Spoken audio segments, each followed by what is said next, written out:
సింహరాశి వారు. సింహరాశి వారికి క్రోధీనామ సంవత్సరం ఎలా ఉందో తెలుసుకుందాం. సింహరాశి వారికి దశమ గురు విశేషమైన ఫలం మరియు అదే విధానంగా సప్తమ శని, ఇక అష్టమ రాహు. వీటి ప్రభావం వల్ల సింహరాశి వారికి ప్రస్తుతం బాగుంది. రాబోయే రోజుల్లోనూ బాగానే ఉంటుంది. దశమ గురువు ఈ సంవత్సరంలో ఎవరైనా కొత్తగా వ్యాపారం చేస్తాను అని రిస్క్ తీసుకొని కొత్తగా వ్యాపారాలు ప్రారంభిస్తారు కదా! వాళ్ళు చాలా అభివృద్ధి చెందుతారు. ఎన్నో సంవత్సరాల నుంచి పనిచేస్తూ ఉండేవారు, ఈ సంవత్సరం నేను వ్యాపారం చేయాలి అనే వారికి వ్యాపారం బాగా కలిసొస్తుంది. మరియు ఈ సంవత్సరంలో వీరికి దశమ గురు ప్రభావం వల్ల ఇంట్లో మంగళ కార్యాలు, శుభకార్యాలు ఇటువంటి వాటివి జరుగుతాయి. వివాహ యోగాలు కూడా కొందరికి ప్రాప్తిస్తుంది, లభిస్తుంది. మంచిదే అవుతుంది. అయితే ఈ సంవత్సరంలో కొందరు ఈ నుంచి విదేశీ ఇంపోర్ట్, ఎక్స్‌పోర్ట్ అని ఏదైతే ఉంటామో ఆమదు రఫ్తు అలాంటివి. విదేశీ వినిమయాల నుంచి వీళ్ళకి లాభం ఉంటుంది. ఇంపోర్ట్, ఎక్స్‌పోర్ట్ బిజినెస్ చేసేవాళ్ళకి.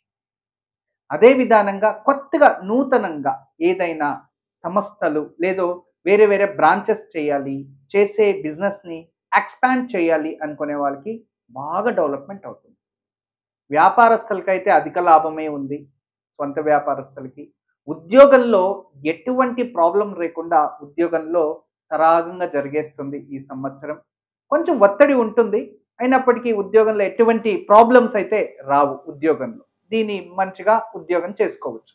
ఇక ప్రభుత్వ ఉద్యోగ ఆకాంక్షలకి అటువంటి యోగాలు కూడా ప్రాప్తిస్తాయి. ఈ సింహరాశిలో ఉన్నవారు కొత్త టెక్నాలజీని ఉపయోగించుకొని బిజినెస్ ఇంకా మరింత డెవలప్మెంట్ చేయాలని, చిన్న సంస్థని పెద్ద సంస్థగా విస్తరించాలని ప్రయత్నిస్తారు. దానికి కొత్తగా ఇన్వెస్ట్మెంట్ చేస్తారు. అదే విధానంగా అధికమైన లాభాలని కూడా పొందుతారు. చాలా బాగా ఉంది. అయితే ఈ సంవత్సరంలో భార్యాభర్తల మధ్య సప్తమ శని కదా, కాస్త జాగ్రత్తగా ఉండండి. విశేషంగా ఈ సంవత్సరంలో తల్లి, తండ్రి మరియు పిల్లల మధ్య గొడవలు ఎక్కువ ఏర్పడతాయి. ఈ విషయాల్లో జాగ్రత్తగా ఉండండి. కొందరైతే తల్లిదండ్రులకి విరుద్ధమైన నిర్ణయాలు తీసుకొని వైవాహిక జీవితాలని పాడు చేసుకోవడం, లేదా వాళ్ళ మనసులో కుటుంబానికి వ్యతిరేకంగా కొన్ని ఆలోచనలు పుట్టడం వలన దానివల్ల మరింత ప్రభావితులై మీరు కుటుంబానికి ద్రోహం చేయడం, తల్లి తండ్రి పిల్లల మధ్య వాగ్వాదాలు, వాళ్ళ విరుద్ధమైన చర్యల్ని చేసి అవమానాలు అనుభవిస్తారు అని కొంచెం జాగ్రత్త వహించండి. మరియు ఈ సంవత్సరంలో అతి ఎక్కువగా ఎవరినైతే నమ్ముతారో వాళ్ళే మీకు ద్రోహం చేస్తారు. చాలా జాగ్రత్తగా ఉండండి సింహరాశి వారు. ఈ సంవత్సరంలో మీరు నమ్మక ద్రోహాలు ఎక్కువ జరుగుతాయి. స్నేహితులు కాస్త శత్రువులు అవుతారు. అనుకోకుండా మీ మీ ఎదుగుదలని సహించలేని వారు ఎక్కువ మంది ఉత్పత్తి అవుతారు. మిమ్మల్ని మీ ముందు ఒక మాట, వెనక ఒక మాట మాట్లాడే వాళ్ళు ఎక్కువ అవుతారు. అయితే ఇటువంటివి ఏమీ పట్టించుకోకుండా మీరు మీ కష్టాన్ని మీరు నమ్ముకుంటే ఖచ్చితంగా మీరు అభివృద్ధి చెందుతారు.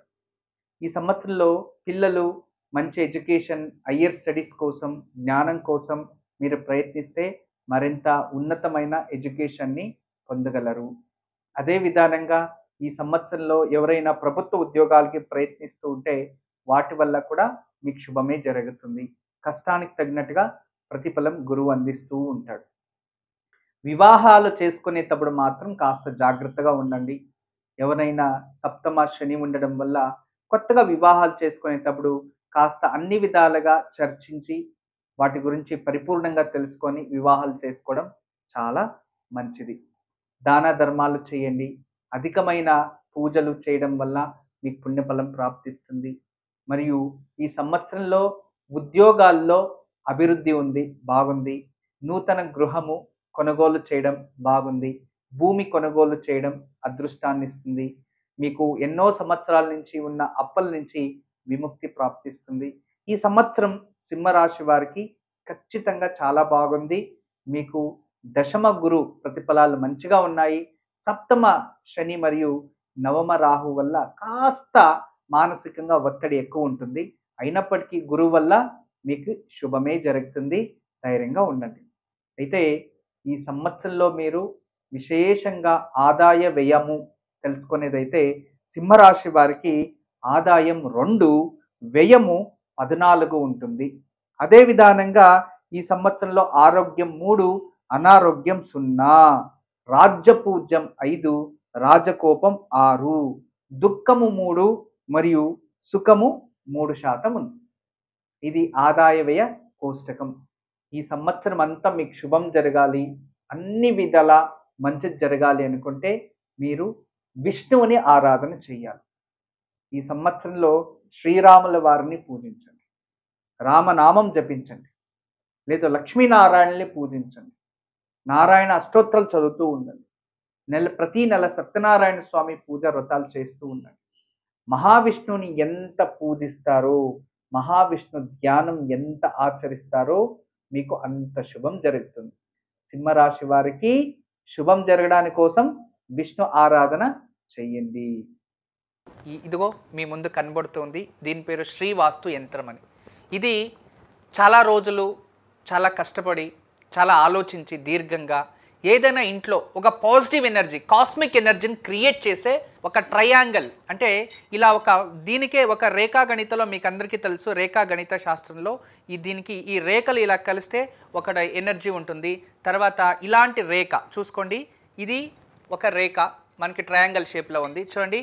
ఇదే ట్రయాంగిల్ని ఇలా కలిపితే చూసారా, ఇలా ట్రయాంగిల్ 2 కలిపేస్తే ఒక చక్రంగా మారింది. ఇప్పుడే కానీ వీధిపోటు ఇలాంటిది ఏదైనా ఉన్నప్పుడు ఇక నుండి ఆ వీధిపోటుకి ఆపోజిట్ మనకి ఏదైతే ఉంటుందో కాంపౌండ్ వాల్ కావచ్చు, ఇంటి గోడ కావచ్చు, అది వీధిపోటు అనేది తూర్పు ఉండొచ్చు, లేదు అంటే దక్షిణం ఉండొచ్చు, పరమట ఉండొచ్చు, ఉత్తరం ఉండొచ్చు, ఏ కార్నర్లో అయినా సరే ఆ ఒక వీధిపోటుకి ఆపోజిట్ మనం ఒక ఇంటికి మేక కొట్టి, ఆ కాంపౌండ్ కానీ ఇంటికి కానీ మేక కొట్టి దీన్ని తగిలించాలి అంతే. దీన్ని తగిలించేస్తే చాలు.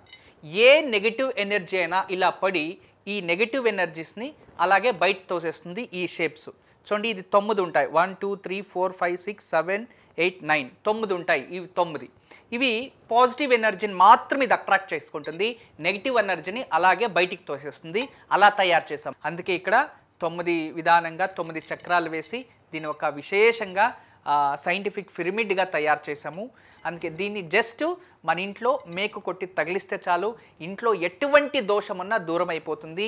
మీ ఇంట్లో ఎటువంటి వాస్తు దోషం ఉంది అని ఎవరైనా చెప్తే ఇక భయపడకండి. వాస్తు దోషం ఉంది అని ఎవరు చెప్పినా భయపడాల్సిన అవసరం లేదు. వాస్తు దోషం ఉంది అని ఇల్లు ఖాళీ చేసే అవసరం లేదు.